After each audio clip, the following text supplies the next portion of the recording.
Je suis un peu challengé sur le format de la formation, à savoir, est-ce que c'est des vidéos un peu en mode Loom et tu dois te montrer et pas filmer ton écran.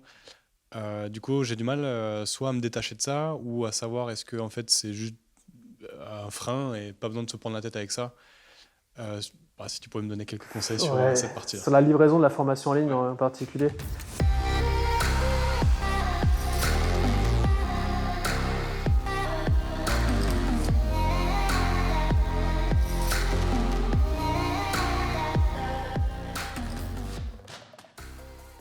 J'ai tout fait. J'ai tout fait depuis le démarrage. Et j'ai envie de te dire, maintenant je fais celle qui me prend peut-être le moins de temps. On a tout un module là-dessus où je partage depuis 8 ans, les premiers jusqu'à aujourd'hui. J'ai pu faire du truc hyper scripté où je parlais.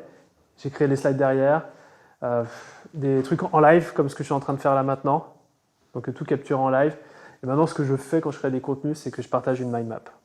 C'est ma façon de faire qui me donne le plus d'énergie. Donc ce que j'ai envie de te dire, quand tu crées des formations en ligne, c'est utilise le format qui t'apporte le plus d'énergie. Donc moi, ma façon de créer vraiment du contenu structuré, j'entends. Mine de rien, là on est en train d'avoir une conversation, mais j'ai quand même créé une mind map avant, quoi. Mais limite, si j'avais la mind map derrière vous avec exactement les points clés, je peux vous dire que là, ça serait plus facile pour moi, mais bon, après, ça serait très différent. Mais je suis pas sûr que ça corresponde à tout le monde, hein. Pour certains, ça va être un tableau blanc avec 5 points clés, et boum, ils sont partis en vidéo et c'est fini, quoi. En fait, c'est juste, tu sais, par rapport au prix de la formation, Ouais. est-ce que les gens... La valeur perçue. Ouais, voilà. C'est ok, je vais payer une formation à 2, 3, 5K. Ouais. Mais en fait, le mec, il est en Loom devant. Toi, moi, personnellement, ça me dérange pas. Parce que Ouais. je me dis, bah, moi, c'est la valeur qu'il y a derrière. Ouais. Mais pour autant, je suis pas... Je te prendrai pas trop la tête. Et peut-être pour reprendre ce que disait Leslie, c'est d'abord tu lances le truc, tu crées ta formation, tu le fais en version 1.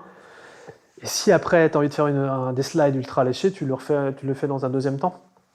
Et limite, tu n'as même pas besoin de changer le loom. C'est-à-dire que, tiens, je vais donner par exemple toute la plateforme du M67, comment elle a été faite. J'ai tout tourné avec MindMap, caméra, webcam, MindMap. Et cette MindMap, je l'ai transférée à Vivien à l'époque, qui lui a créé les slides par rapport à tout ce que j'avais pu enregistrer. Et comme le Loom, bon, c'est peut-être Camtasia, je ne sais plus, tu peux séparer l'écran que tu filmes et la caméra. Tu vois, tu peux avoir 2 fichiers vidéo. Bah, juste le fichier vidéo, où il y a ma tête, on l'a mis dans les slides qu'il y avait derrière. Mais pour moi, ça ne m'a pas demandé plus de temps. C'est-à-dire que j'ai vraiment enregistré une mind map comme je sais faire en vidéo, quoi. Et je pense que les membres, s'ils avaient juste des mind maps, c'était cool. Après, je voulais mettre une valeur perçue plus importante, mettre en avant certaines citations, certains éléments qui visuellement nécessitaient d'avoir un PowerPoint. Mais ce n'était pas obligatoire. Moi, je pense qu'il faut que tu fasses ceux avec le quoi tu es le plus à l'aise. Il y a des gens qui sont très à l'aise dans l'écriture et ils vont faire plutôt des longs articles. Et il y a des gens qui sont très bons à la vidéo, d'autres plus à l'audio. Donc, moi, je pense que ce dans le quoi toi tu es le plus à l'aise, c'est ce qui sera le meilleur pour délivrer le message et le contenu que tu as envie de délivrer. Il y a peut-être aussi un truc de l'ordre, je vends cher, donc il faut absolument que ce soit parfait, parfaitement léché, etc. Moi, j'ai vraiment tendance à me dire, le format que je fais, il n'est pas assez quali par rapport à... Mais en fait, dans les faits, c'est ce qui... Moi, le format que je fais aujourd'hui, je sais que c'est ce qui les fait le plus avancer. Et au final, bon, bah voilà, parfois... moi, je partage des dessins sur ma tablette parce que c'est ce qui est le plus illustratif, c'est ce qui me prend le moins de temps. Et aujourd'hui, je suis vraiment dans une dynamique de faire au plus vite et de pouvoir changer par la suite si jamais je veux. Et dans les faits, ça n'arrive pas. Hein. C'est ça. On accepte. Hein.